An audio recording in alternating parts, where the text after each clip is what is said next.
Hello, everyone, and welcome. Today, I have a special guest for you on the show, and we're really continuing this idea about storytelling. Yesterday, I did a live video about storytelling and the stories we often tell ourselves or write for ourselves that we have the ability to rewrite and edit at any time. So today, I have a storyteller extraordinaire for us. Callie Metler-Smith is a mom. She is a publisher. She runs a newspaper. She's an author. She's an illustrator. She's a mama extraordinaire. And I am so glad that she said yes to being on today's interview. Now, before we dive in, I want to make sure that if this is your first time tuning in live, catching the replay, or listening on the podcast, I just want to say a great big welcome to you and say that I'm so glad that you were able to find us on Planet Internet. And if you are a returning listener and viewer, I'm grateful for you as well. My name is Young Pratt, and I am a 17-year performing arts studio owner turned chief dreamer, podcaster, and author right here at Our Young Creators. And today's special guest is a recent graduate of Podcast in a Weekend, round number 2. Callie, I am so glad you were here to chat with us today, and we're going to dive into all sorts of fun things, including your brand new podcast. Woohoo! Thanks for having me here, Jan. It's my absolute pleasure. So, Callie, can you take us back to kind of the beginning of your entrepreneurial journey and how you got into publishing and newspapers and authoring and editing and all those things? Well, I started my company in 2009, and I bought an old newspaper that had gone out of business and reopened it in my hometown of Stanford, Texas. And I ran that community newspaper for a few years, and I always said that I'm never kind of happy in the status quo, and so I wanted to expand, and so we expanded to another town. And I guess on like the third or fourth year into it, we had the opportunity to move to a new building. And so when we moved to the new building, there was this lovely showroom that was in the front of our office. And so I had always been very passionate about books and always had loved, and I thought, wouldn't it be nice to have a small town bookstore in the front of this office? Because it just lended itself to having this like shop around the corner type feel. And so we started a bookstore, and I had always had the dream of having a publishing company. But it was not until about the year 2 of having the bookstore, and I was interacting with a lot of publishers because we were carrying their books and a lot of indie publishers. And I kept kind of getting this whiff of like, I wish I could do this. Like, I wish I could be part of it and have this role in letting other authors get their dreams, and helping and facilitating putting great books, not only carrying good books in my store, but being part of the story of how that great book got into the store. So I guess in 2014, we published our first book, which was a YA book called Lives for Hire. And it was a dystopian fiction, much like the Hunger Games series. And I loved it. It was a fun journey to edit the book and get it out there, and then going through promoting it and stuff was so much fun, and just having this whole part. And so I kind of got the bug. Well, then the next book we put out was a children's book, which was a whole different audience and a whole different structure. But through doing that, I just fell in love with the whole kidlit industry and this whole concept, and I just felt like I found my calling. This is where I need to be. And so I began to work with more and more kid-lit authors and doing some still adult stuff, but mainly working with writers for children of different ages, from birth up to 18, And so we are now in our 4th year of existence, and my publishing company is called Clear Fork.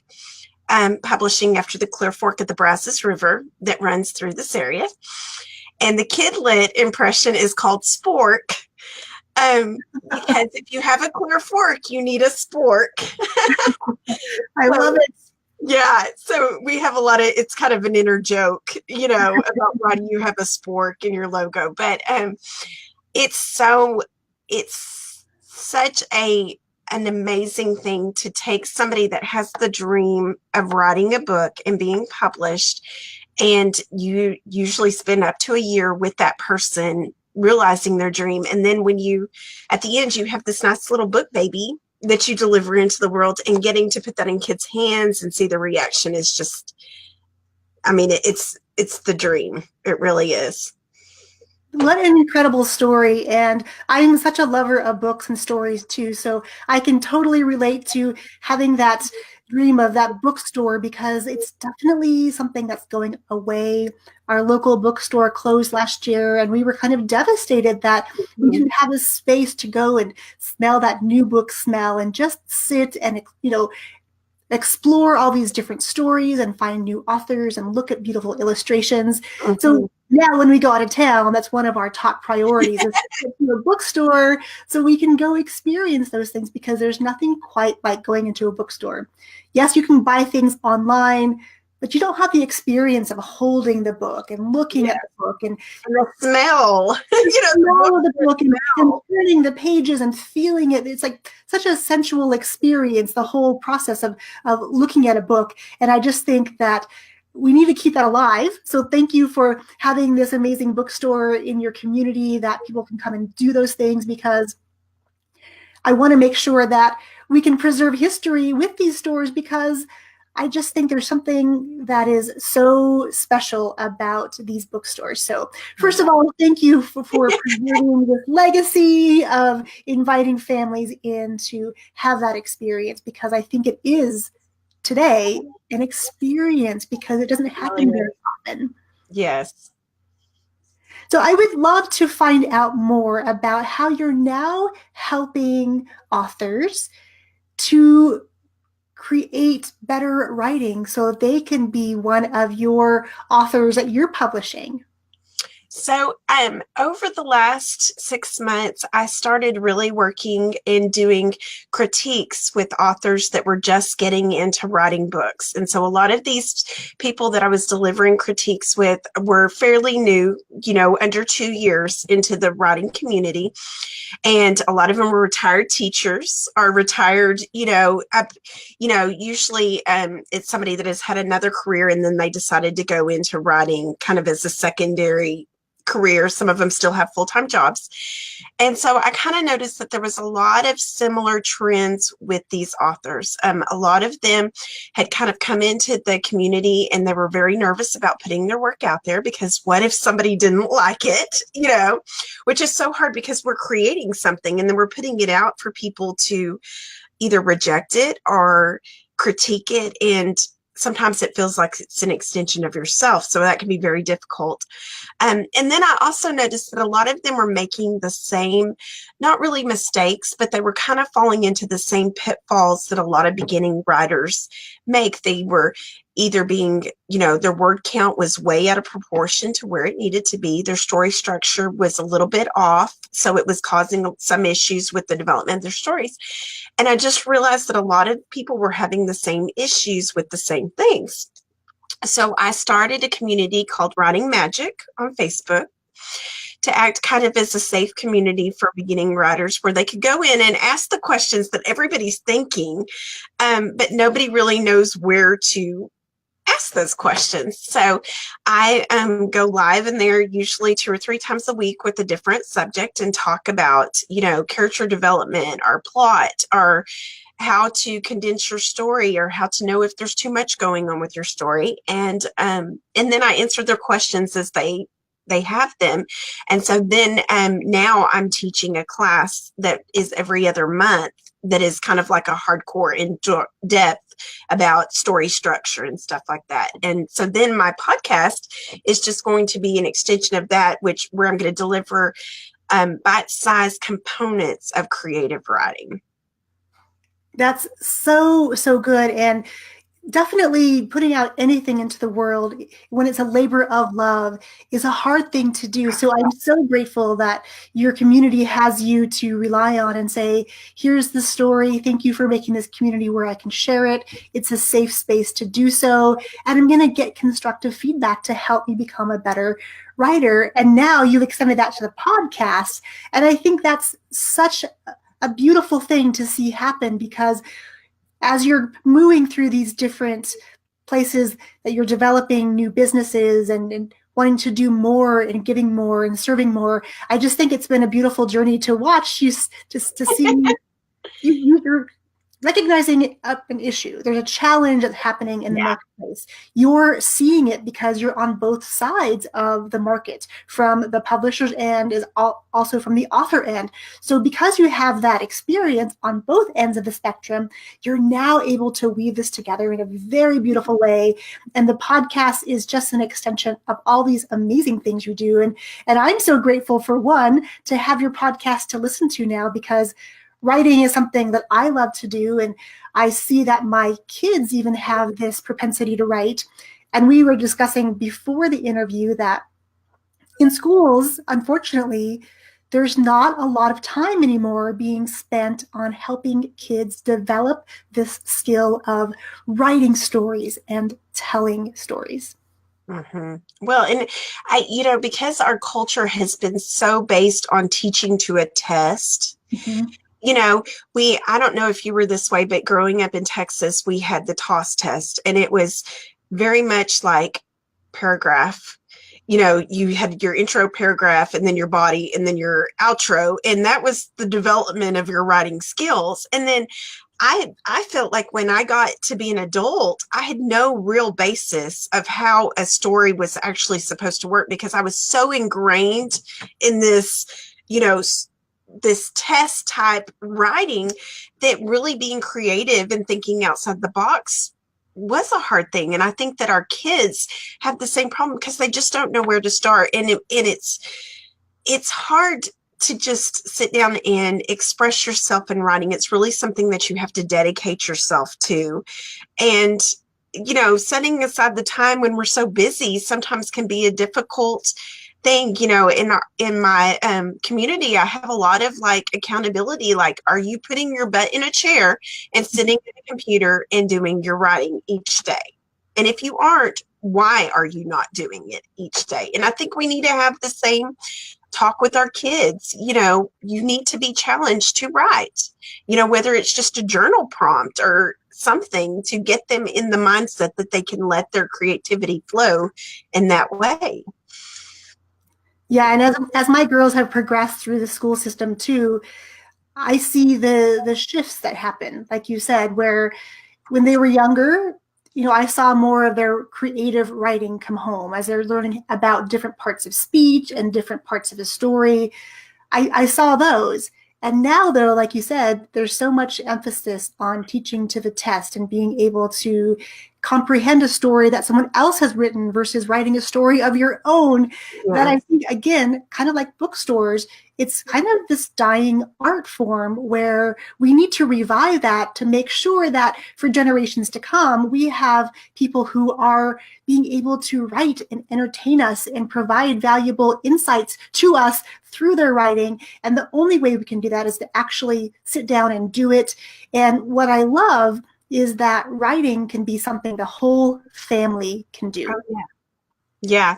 Well, and part of our discussion before we got on was, I was telling Young, I illustrated a chapter book last year called the Enchanted Snow Globe series that is much like the Magic Treehouse books, where they go and they shake a snow globe and they're transported. And so book one is the author, Melissa, it was the story of her grandparents meeting at Coney Island when the first year that Coney Island was open. And so Emma and Simon go back in time and witness their grandparents meeting for the first time.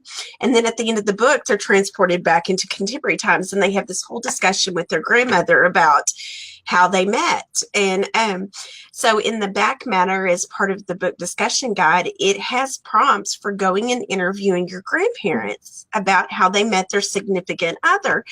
And, it's such a simple thing. Like, it's such an easy thing, but we just don't think of sharing those stories sometimes. And sometimes we need to be facilitating writing our own family history. And that's a great place to start as a writing prompt, is because it's our own history. It's something that is true and valid and happened. And I just, we need to encourage our kids to have their conversations so that when our grandparents are gone, that we still know these stories that were part of our family history.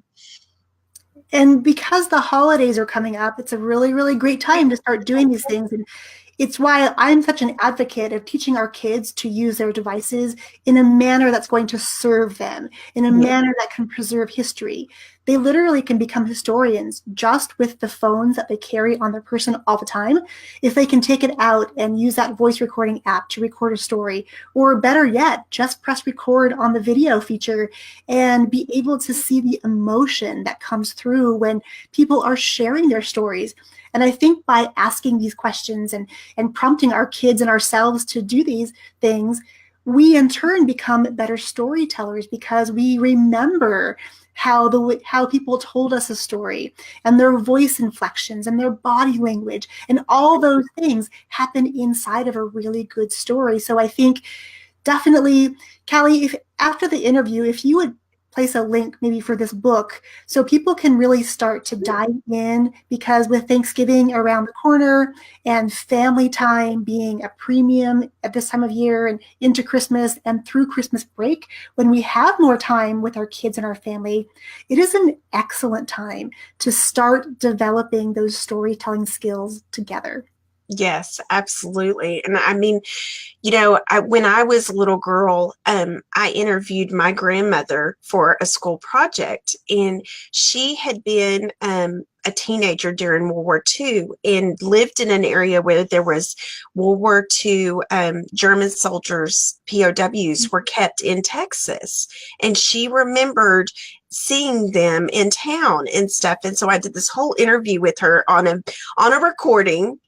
And now she passed away probably 2 or 3 years after we did that recording. But I thought, can you just think how valuable that is? And having that, and you're so right, with having somebody tell you that story, you do get that, the tone and the reflection. And even with, one of the things that I walk my writers through is doing an interview with their main character and sitting and having coffee with them. What do they drink?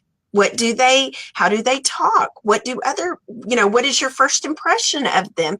And even though that's a fictional character, just thinking through those prompts of creating this other, whether it's an animal or another human, just thinking through, and you could easily do that exercise for a child of, who do you want to write about? What are they like? What do if you were having coffee with them, what would they drink? If you're having a hot chocolate, are they also drinking hot chocolate? And stuff like that is never going to make it in the story. But your child should still have these ideas of what their main character, in creative writing would be like. And so those are all fun exercises to do with your kids to just expand their imagination and make them think a little bit about their writing. And you shared earlier too that there's something new you're going to be sharing on Instagram, and there's a little stuffed animal that goes along with it. Do you want to tell us about what's happening? Yeah, so I have written 2 picture books. One of them came out 2 weeks ago, and then one is coming out in April. And since I wrote those, I have not really spent much time doing picture book writing. I've done other types of writing, but I felt like really stuck, to be honest, about what my next picture book was going to be about. And we went to San Antonio this weekend, and I was at a gas station. I turned around, and these little eyes were staring at me. And so I bought this little, she's a donkey, and her name is Harriet. And so I'm going to be posting over the next few days my interview process of Harriet. I still don't know what her story is. We did have coffee this morning. Harriet had water, and I had coffee. So I have a little picture I'm going to post on Instagram here in a little bit depicting that interview. But, I just think it's fun because, Harriet is a stuffed animal. So we can sit here and I can physically have a conversation with her, even though she's not going to talk to to me. But I think even something like this is a great device to use to get inspiration. And, children love Beanie Boos, which Harriet is. So even having them pick their favorite stuffed animal and create a story about their stuffed animal and what is their stuffed animal story is a great writing prompt for them. So me and Harriet, we're going to spend a lot of time this month talking about character development and how, because all great stories start with great character development. So we're going to be diving into that on Instagram this month. So that's my project for this month. What is your Instagram handle? It's C Metler, Metler. Perfect. And again, we'll make sure after we're finished with the interview that we come back and post these, because you definitely want to be watching out for this series to unfold on Instagram, whether it sparks ideas in you personally to start picking up your pen and writing again, or to sit at your computer and jot down your thoughts at the end of each day, or whether you're going to sit next to your child and do this process with them. There's so much goodness in just doing this and developing those characters and talking through those things with our kids and really putting our imaginations to work, because I think most of us throughout the day don't tap into the imagination powers that we have, thinking that something else is more important. But that imagination is where all those great stories come from, where they start, where the little seedlings start to grow. So if we can build that muscle, it starts to happen a little bit more efficiently. It reminds me of, when I was teaching a lot of dance classes and I had the studio. When you're first learning how to put a dance together and you're learning the steps, it's a little bit more difficult. But after a while, after a couple of months, and then after a couple years and multiple years, that process becomes so much faster. And I think writing is kind of the same way. Yeah, definitely. And I think that it's really important to make a little bit of a commitment to yourself that you are going to actually schedule time to write, because it is so easy. I know as a mom, if I don't have that appointment with myself, it's so easy to say, well, I've got to go do this for my kids, or I've got to do this. And, it's just like anything else. If you don't make a point to schedule it, it's so easy to put, we were gone on weekends, so the laundry piles up. And so, well, I've got to go do laundry. I can't sit and write, and so, even with our kids, just making the point to facilitate it needs to be something that you really commit and schedule, or you just won't do it. And I mean, even like a great activity for this time of year with Thanksgiving is just for them to prompt what they're thankful for. That's such a simple thing, but just getting into that habit of writing something down is just the first step to letting all of that imagination come forth. Absolutely. Weaving it into your everyday, making it a priority, and actually following through on that commitment to ourselves and to our kids, and having them watch us commit to something so they can learn that habit as well. I think those are priceless things to offer everyone who is watching and listening today. Callie, where can people find your podcast? Well, right now, it is uploading to iTunes, but I know that it's on Google Play, and you can just probably find it right now by Googling creative. I'm losing my mind. Creating Writing Magic. I will be hosting it through my website, writingmagicconnect.com, but it's not fully up because I'm still working through your course and learning all the goodies and stuff. But it will be up shortly. I have another podcast that if you do search my name that comes up, that's just about dealing with chaos in general and all of the stress of life. So if you're a multi-passionate mom, you can also check that out just by Googling my name. Amazing. And after the interview, again, we will go ahead and put all those links down below so you can connect with Callie, because she is a wealth of information. If you have the aspiration to start writing again, maybe it was a passion when you were a kid, or maybe you're looking for something to fill a void you have in your life, or you see this happening in your kids where they're developing this skill, but it's not really being taught in schools. definitely connect with Callie because she can give you the resources and tools that you need to start creating your own writing magic. Yeah. Callie, I want to thank you so much for taking the time to be here today. And I want to say a big congratulations to you on your brand new podcast. Thank you so much for having me on. Anytime I get to spend with you is awesome. Oh, thank you so much. And thank you to all of you who are watching live on the replay or listening to the podcast. My name is Young Pratt. I just had an amazing discussion with Callie Metler-Smith of the brand new podcast, Creating Writing Magic. And if you are being called to put your podcast out into the world, round number 3 of Podcasts in a Weekend is now open for enrollment. If you want to save your seat, I will pop a link down below. And then who knows, maybe you'll be the next interviewee and the next graduate of Podcast in a Weekend. Thank you, everybody. Have an amazing, amazing day. Cheers.